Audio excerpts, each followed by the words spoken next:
वाहेगुरु जी का खालसा श्री वाहेगुरु जी की फतेह। आज मैं हरमीत सिंह दृष्टि चैनल के लिए आप सभी से बात करना चाहता हूँ श्री गुरु ग्रंथ साहिब जी के बारे में। दुनिया का अकेला ऐसा ग्रंथ जिसे गुरु की उपाधि से नवाजा गया, आज से करीब 300 साल पहले हमारे 10वें गुरु गुरु गोबिंद सिंह जी द्वारा। उन्होंने फरमाया था, गुरु ग्रंथ जी मान्यो प्रगट गुरा की दे, जो प्रभु को मिलबो चाहे खोज शब्द मिले। हमारे पहले गुरु गुरु नानक देव जी के वक्त से जो एक परंपरा चली आ रही थी कि हर गुरु द्वारा अपना उत्तराधिकारी घोषित किया जाता रहा था और उत्तराधिकारी को न केवल सारे अधिकारों बल्कि सारी शक्तियों से भी नवाजा जाता रहा था। गुरु गोबिंद सिंह जी ने भी अपनी परम गति से पहले ऐसा ही किया। फर्क सिर्फ इतना था कि इस बार किसी शरीर के बदले शब्द कहें या कहें वाणी को गुरु बना दिया गया और सारी शक्तियां और अधिकार श्री गुरु ग्रंथ साहिब जी को सौंप दिए गए। लेकिन ऐसा कोई अनायास ही नहीं कर दिया गया था। इसकी पृष्ठभूमि में करीब 100 सालों की तैयारी थी, जिसकी शुरुआत हमारे 5वें गुरु श्री अर्जुन देव जी ने की थी। पहली बार श्री गुरु अर्जुन देव जी ने इसका संपादन किया और उस वक्त इसे आदि ग्रंथ के नाम से जाना गया। इसके लिए गुरु अर्जन देव जी ने पहले चारों गुरुओं की वाणी एकत्र की, उसमें अपनी और कुछ भक्तों की वाणी भी सम्मिलित की और उसे एक क्रमबद्ध रूप दिया। और इन सभी कार्यों के लिए उन्होंने भाई गुरदास जी को भी कई जिम्मेवारियां सौंपी। अंततः सन 1604 में ग्रंथ साहिब को पहली बार हरमंदिर साहिब अमृतसर में प्रतिष्ठित किया गया और भाई बुड्ढा सिंह जी पहले ग्रंथी बने जिन्हें पहली बार इसे पढ़ने का सौभाग्य प्राप्त हुआ। गुरु अर्जन देव जी ने अपने से उच्च स्थान पर गुरु ग्रंथ साहिब जी को स्थापित किया और एक गुरु की तरह ही इसे सम्मान दिया। इससे ये पता चलता है कि 1708 में जब गुरु गोबिंद सिंह जी ने गुरु ग्रंथ साहिब जी को गुरु गद्दी सौंपी तो इसकी तैयारी या इसकी प्रक्रिया वास्तव में 104 साल पहले ही शुरू हो गई थी। श्री गुरु गोबिंद सिंह जी ने आदि ग्रंथ में सिर्फ नवे गुरु गुरु तेग बहादुर जी के कुछ श्लोक सम्मिलित किए और कुछ थोड़े बहुत माइनर से परिवर्तन किए और तब से आज तक 300 सालों बाद भी श्री गुरु ग्रंथ साहिब जी अपने मौलिक स्वरूप में ही सम्मानित किए जाते रहे हैं। श्री गुरु ग्रंथ साहिब जी सबसे आधुनिकतम धार्मिक ग्रंथ है। इसका इतिहास सिर्फ 400 साल पुराना है, जबकि बाकी के धर्म ग्रंथ हजारों साल पुराने हैं। चूँकि ये आधुनिक है तो इसकी वैधता आज के युग के लिए भी 100% है, और साथ ही इसकी प्रामाणिकता पर भी कोई संदेह नहीं है, क्योंकि इसके मूल रूप को जस का तस संजो कर रखा गया है। ये ग्रंथ न केवल सर्वकालीन है, बल्कि दुनिया के किसी भी कोने में उतना ही प्रासंगिक है जितना कि किसी भी अन्य स्थान पर। इसलिए इसका महत्व सिर्फ सिखों के लिए नहीं है, संपूर्ण मानव जाति के लिए है। इसमें दिए गए सभी उपदेश यूनिवर्सल ट्रूथ हैं। ये किसी भी विशेष वर्ग के लिए नहीं है,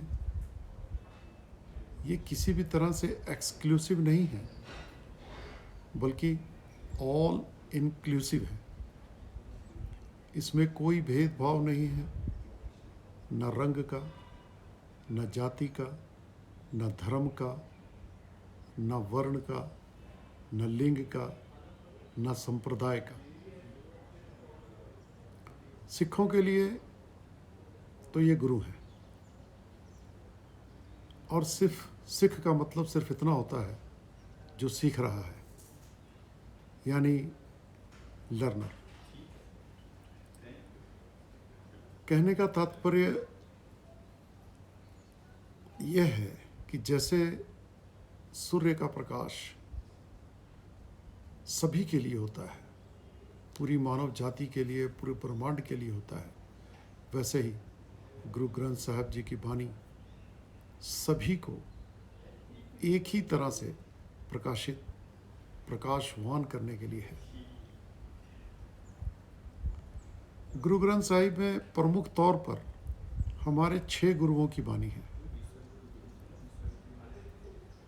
लेकिन इसमें करीब 17% वाणी अन्य भक्तों, भट्टों, सिख साहबानों और यहाँ तक कि कुछ सूफी पीरों की भी है।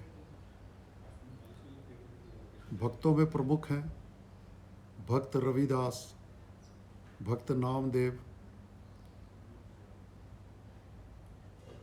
भट्टों में प्रमुख तौर पर भट्ट कलसार, भट्ट मथुरा, भट्ट नालो की वाणी सम्मिलित की गई है। और पीरों में प्रमुख हैं बाबा फरीद, भगत कबीर। गुरसिखों में प्रमुख तौर पर भाई प्यारा सिंह जी की वाणी सम्मिलित की गई है। कुल मिलाकर गुरुओं के अलावा करीब 33 अन्य हैं जिनकी वाणी को इसमें स्थान दिया गया है। इससे ये साबित होता है कि ये एक अकेला ऐसा धार्मिक ग्रंथ है जो ऑल इंक्लूसिव है। किसी खास पैमाने पर जिसकी भी वाणी खरी उतरी उसे गुरु ग्रंथ में स्थान दिया गया।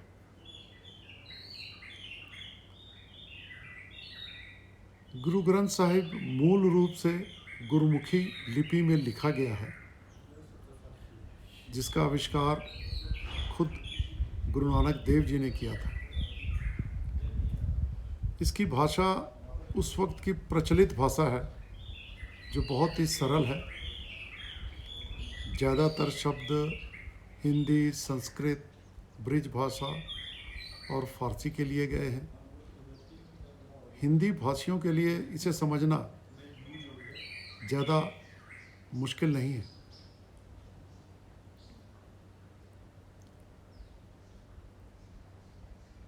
एक बात जो इस ग्रंथ को दुनिया के सभी ग्रंथों से अलग करती है वो है इसका पूर्ण तौर पर पद्य में होना और शास्त्रीय संगीत के रागों पर इसका आधारित होना, यानी पूरा ग्रंथ जिसमें 1430 पन्ने हैं, या कहा जाए जिसके 1430 अंग हैं, एक गीत की तरह है जिसे तयशुदा रागों पर गाया जाता है या गाया जा सकता है।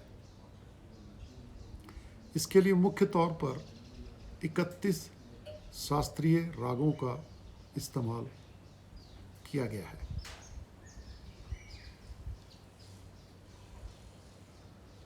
अब हम बात करते हैं इसकी विषय वस्तु की, यानी कंटेंट की। इसमें कोई कथा, कहानी या इतिहास की कोई बात नहीं की गई है। इसमें है गुरुओं और भक्तों द्वारा उचारी हुई वो वाणी जो परमात्मा में डूब कर उचारी गई है या गाई गई है, और ये वास्तव में परमात्मा की अपनी वाणी है जो उन गुरुओं द्वारा या भक्तों द्वारा प्रकट हुई है। इसलिए ये वाणी सत्य है, शिव है और सुंदर है। परमात्मा के प्यार से भरे हुए गीत, श्लोक, अष्टपदी इत्यादि हैं जिनमें परमात्मा का गुणगान है। जीवन के पूरे दर्शन को बताया गया है बिल्कुल ही सरल गीतों या श्लोकों के माध्यम से। जो भी सवाल हमारे सभी के मन में उठते हैं, जीवन के बारे में, सृष्टि के बारे में, जन्म मरण के बारे में, कर्म फल के बारे में, या फिर किसी भी संबंध में, उन सवालों का जवाब ग्रंथ साहब में मिलता है। अद्भुत संगम है शब्द और संगीत का, और सबसे सरल और आसान तरीका है ईश्वर से संबंध स्थापित करने का, उसके करीब जाने का।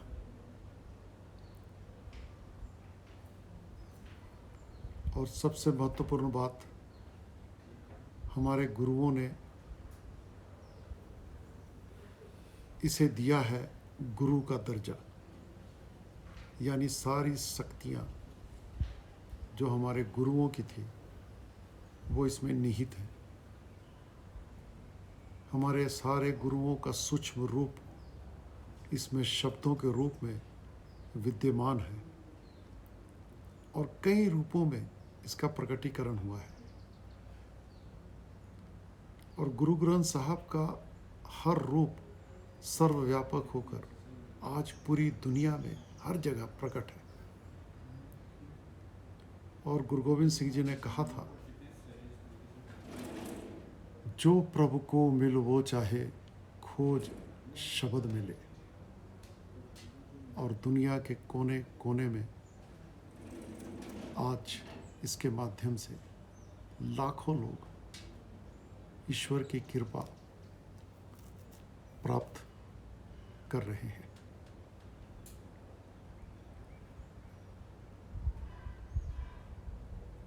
आज इतना ही। अपना मूल्यवान समय देने के लिए आप सभी का हार्दिक धन्यवाद।